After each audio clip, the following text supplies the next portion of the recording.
نبی کریم رؤوف الرحیم صلی اللہ تعالی علیہ وآلہ وسلم نے درخت لگانے کے حوالے سے، اسی طرح جو فصلیں اور کھیت وغیرہ کا سلسلہ ہوتا ہے، اس میں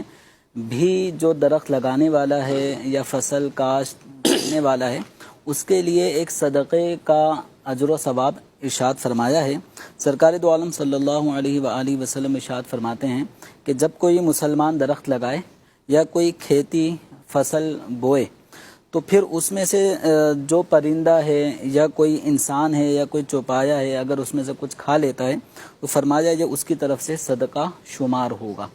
تو اسی طرح ایک اور حدیث مبارکہ میں آپ صلی اللہ تعالی علیہ وآلہ وسلم نے ارشاد فرمایا کہ جس نے کوئی درخت لگایا اور اس کی حفاظت کی اور دیکھ بھال پر صبر کیا، تو چونکہ ایسا نہیں ہوتا کہ ابھی جیسے ہم نے درخت لگایا ہے تو یہ دیکھتے دیکھتے اچانک ایک آدھ مہینے میں ایک دم تناور درخت بن جائے گا۔ اس کی حفاظت کرنی ہوتی ہے، دیکھ بھال پر صبر کرنا ہوتا ہے۔ صبر کا مطلب یہ کہ کچھ پریشانیاں آئیں گی، اس پریشانیوں کو فیس کرنا ہے اور اس کو ہر طرح کے مضر اثرات سے بچاتے ہوئے اس کی حفاظت کرنی ہے۔ تو آپ صلی اللہ علیہ وسلم فرماتے ہیں کہ جس نے درخت لگایا، اس کی حفاظت اور اس کی دیکھ بھال پہ صبر کیا یہاں تک کہ وہ پھلدار ہو گیا، تو اب اس میں سے کھائے جانے والا جو پھل ہوگا تو ہر پھل اللہ تعالیٰ کے نزدیک اس لگانے والے کے لیے صدقہ ہے۔ واہ واہ واہ واہ۔ تو جس طرح اولاد کی آدمی تربیت کرتا ہے، پرورش کرتا ہے، تو اسی طرح